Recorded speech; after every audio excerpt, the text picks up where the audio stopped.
Assalamualaikum warahmatullahi wabarakatuh. Ketemu lagi dengan saya Mediana Depi. Jadi pada video kali ini saya akan menjelaskan sebuah proses perangkat lunak dari rekayasa perangkat lunak. Jadi, proses perangkat lunak atau software proses adalah suatu struktur yang diterapkan pada pengembangan suatu produk perangkat lunak yang bertujuan untuk mengembangkan sistem dan memberikan panduan yang bertujuan untuk menyukseskan proyek pengembangan sistem melalui tahap demi tahap. Adapun kegiatan mendasar pada perangkat lunak yaitu dimulai dari spesifikasi perangkat lunak. Maksudnya ini merupakan fungsionalitas perangkat lunak dan batasan kemampuan operasinya harus didefinisikan.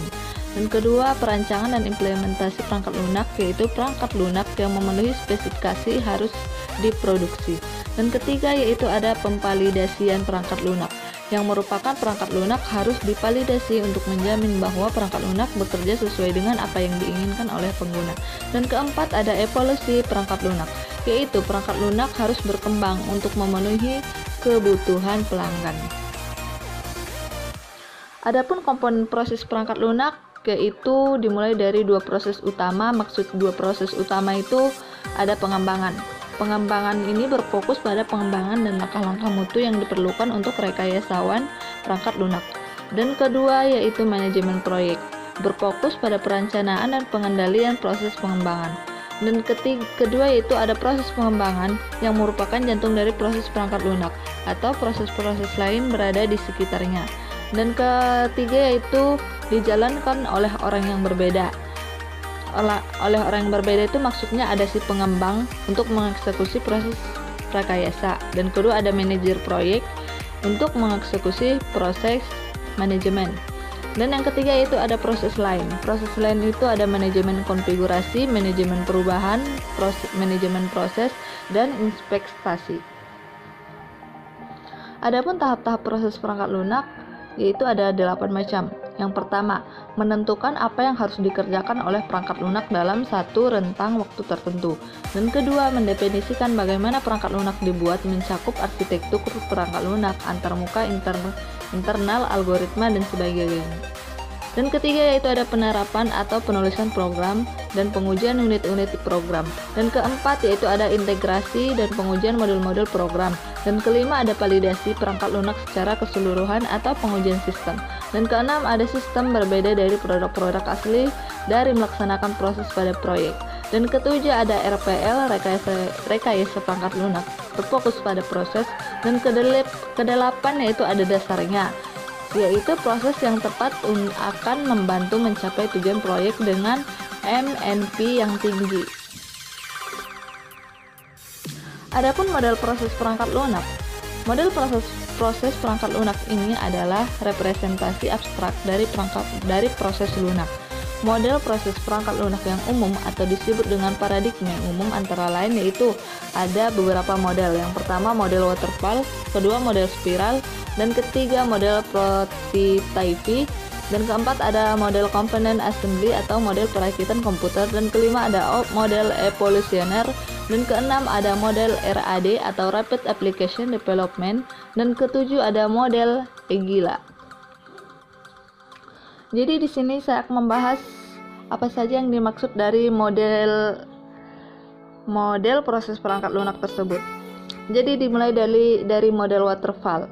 Model waterfall atau model sequential linear atau sering disebut model pengembangan air terjun merupakan paradigma model pengembangan perangkat lunak paling tua dan paling banyak dipakai.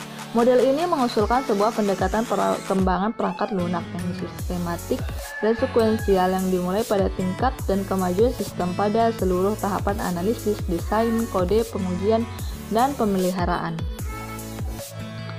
Adapun beberapa tahap yang dilakukan dalam metode waterfall ini dimulai dari software requirement analysis, yaitu pencarian kebutuhan yang difokuskan pada software tertentu saja. Kebutuhan tersebut nantinya dapat dipahami oleh pengembang. Dan kedua yaitu ada design, yaitu pengaplikasian dari kedua kebutuhan di atas dalam bentuk sebuah arsip sebelum coding dimulai. Ini menyangkut keseluruhan sistem seperti alur kerja sistem. Dan ketiga yaitu ada implementasi, yaitu desain yang sudah jadi diaplikasikan ke dalam sebuah bahasa pemrograman agar dapat dimengerti oleh komputer. Dan keempat ada integrasi dan pengujian sistem, yaitu uji coba sistem yang sudah dibuat agar dapat disempurnakan kembali. Dan kelima ada operasi dan maintenance, yaitu pemeliharaan sistem yang sudah dilempar ke pasar. Tujuan dari maintenance ini adalah agar sistem yang dibuat bisa sesuai dengan perkembangan pasar yang ada, sehingga sistem yang dibuat dapat dipakai dalam jangka waktu yang cukup panjang. Adapun kelebihan dan kekurangan dari waterfall, yaitu kelebihan waterfall merupakan model pengembangan paling handal dan paling lama digunakan, dan kedua cocok untuk sistem software yang bersifat generik. Dan ketiga ada pengerjaan proyek sistem akan terjadwal dengan baik dan mudah dikontrol. Adapun kekurangan dari waterfall yaitu satu, persyaratan sistem harus digambarkan dengan jelas, dan kedua rincian proses harus benar-benar jelas dan tidak boleh berubah-ubah, dan ketiga sulit untuk mengadaptasi jika terjadi perubahan spesifikasi pada suatu tahapan perkembangan. Dan kedua yaitu ada model spiral. Model ini mengadaptasi dua model perangkat lunak yang ada, yaitu model prototyping dengan pengulangannya dan model waterfall dengan pengendalian dan sistematikanya. Jadi dalam tahap-tahap spiral ini, model ini dijelaskan secara ringkas, yaitu tahap liaison, tahap planning, tahap analisis risiko, tahap rekayasa, tahap konstruksi dan pelepasan, dan tahap evaluasi. Kelebihan dan kekurangan dari spiral yaitu kelebihannya memungkinkan untuk pemakai perangkat lunak bisa dipakai selama masa berlaku perangkat lunak. Pengembangan dan pemakai dapat lebih mudah memahami berinteraksi terhadap risiko setiap evolusi, dan kekurangannya itu memerlukan penafsiran risiko yang masuk akal dan akan menjadi masalah yang sangat serius. Jika risiko besar tidak ditemukan, butuh waktu lama untuk menerapkan paradigma model ini untuk menuju kepastian. Dan ketiga yaitu ada model prototyping. Prototyping merupakan salah satu metode pengembangan perangkat lunak yang banyak digunakan. Dengan metode prototyping ini, pengembang dan pelanggan dapat saling berinteraksi selama proses pembuatan sistem. Prototyping dimulai dengan pengumpulan kebutuhan, mendefinisikan objektif keseluruhan dari software, mengidentifikasi segala kebutuhan, kemudian dilakukan perancangan kilat yang difokuskan pada penyajian aspek yang diperlukan. Kelebihan dan kekurangan dari prototyping ini yaitu satu, prototyping melibatkan unsur dalam analisis dan desain, dan kedua mempunyai kemampuan menangkap requirement secara konkret daripada secara abstrak, dan ketiga untuk digunakan secara standalone, dan empat digunakan untuk memperluas SDLC, dan kelima mempersingkat waktu pengembang sistem informasi. Kekurangan dari prototyping yaitu satu, proses analisis dan perancangan terlalu singkat, dan kedua mengesampingkan alternatif pemecahan masalah, dan ketiga bisanya kurang fleksibel dalam menghadapi perubahan, dan keempat prototyping dapat dihasilkan tidak selamanya mudah dirubah.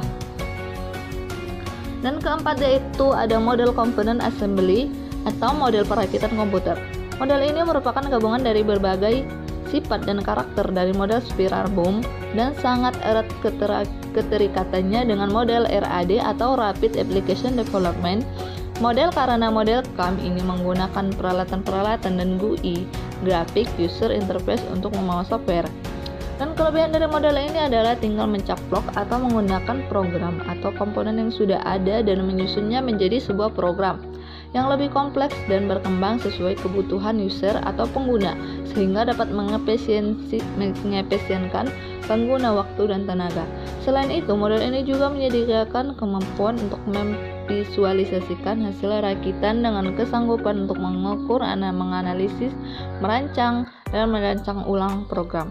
Kekurangan dari model ini adalah seringnya program atau komponen-komponen terdahulu tidak kompatibel atau sejalan dengan model perakitan komponen ini, sehingga untuk perusahaan berskala kecil akan kesulitan menemukan komponen yang sesuai untuk dirakit. Dan kelima yaitu ada model evolusioner. Model evolusi adalah sebuah model yang berulang-ulang. Model ini diterapkan karena persyaratan requirement sering berubah sehingga hasil akhir dari sebuah produk tidak akan realistis, di mana edisi komplit dari produk tersebut mustahil dikeluarkan dikarenakan deadline market yang begitu ketat. Kelebihan dan kekurangan dari evolusioner yaitu kelebihan dari model evolusi: 1. Meningkatkan kemampuan memimpin dan mengatur sesuatu dengan pengembangan diri, dan 2. Menciptakan suasana yang sadar dan kualitas suatu produk. Dan 3. Fungsi inti dari quality control lalu perusahaan besar pada tingkat lokal karya. Dan 4. Meningkatkan kebersamaan untuk mencapai suatu hasil dan semangat kerja karyawan. Dan 5. Meningkatkan kualitas dan biaya efektif. Dan 6. Membebaskan manajemen. 7. Pekerja shop floor adalah lokasi terbaik untuk mengidentifikasi masalah. Kekurangan dari model evolusi ini yaitu: 1. Intensitas pekerjaan meningkat karena masalah akan lebih banyak daripada yang diperkirakan. Dan kedua, manajemen perlu berkomitmen untuk sistem yang berkualitas. Jika sebuah solusi dari sebuah masalah tidak dapat diterapkan, maka itu bisa membuat frustasi pada pekerja. Dan ketiga, yaitu dapat memiliki efek negatif pada hubungan industrial. Dan keempat, dapat fokus pada masalah duniawi. Dan selanjutnya yaitu ada model RAD atau Rapid Application Development. Rapid Application Development atau disingkat dengan RAD adalah sebuah model proses perkembangan perangkat lunak sekuensial linear yang menekankan siklus perkembangan yang sangat pendek. Kelebihannya yaitu: 1. Waktu pembuatan yang pendek, dan 2. Pengurangan biaya supaya software digunakan kembali pada konstruksi dasar komponen. Kelemahannya yaitu: 1. Untuk yang besar tetapi proyek yang berskala RAD butuh sumber yang cukup. Dan kedua yaitu RAD butuh developer dan pelanggan yang diizinkan untuk menyusun. Dan ketiga, pembuatan software adalah spesifik proyek dan tidak boleh dimodelkan secara baik. Dan keempat, kualitas tergantung pada kualitas dari komponen yang ada. Dan kelima, proyek yang tidak akurat dengan resiko teknik yang tinggi dan teknologi. Dan selanjutnya yaitu terakhir ada model Agila. Agila adalah merupakan sekelompok metodologi pengembangan perangkat lunak yang didasarkan pada prinsip sama atau kesamaan prinsip. Kelebihan yang didapat dalam menggunakan metode Agila ini adalah sistem dapat dibangun dengan lebih cepat, mengurangi kegagalan implementasi software dari segi non-teknis, dan meningkatkan kepuasan pelanggan. Sedangkan kekurangan paling serius ditemui pada metode ini adalah dalam mengintegrasikan tim, karena perubahan yang begitu cepat dalam metode ini sehingga setiap orang yang terlibat dalam pengembangan proyek harus selalu bisa berinteraksi dengan efisien antara satu dengan yang lainnya. Kira-kira begitulah pembahasan mengenai proses-proses pada perangkat lunak. Saya akhiri dengan salam. Jika ada kata, penyampaian kata, atau penulisan yang tidak rapi, mohon dimaafkan. Wassalamualaikum warahmatullahi wabarakatuh.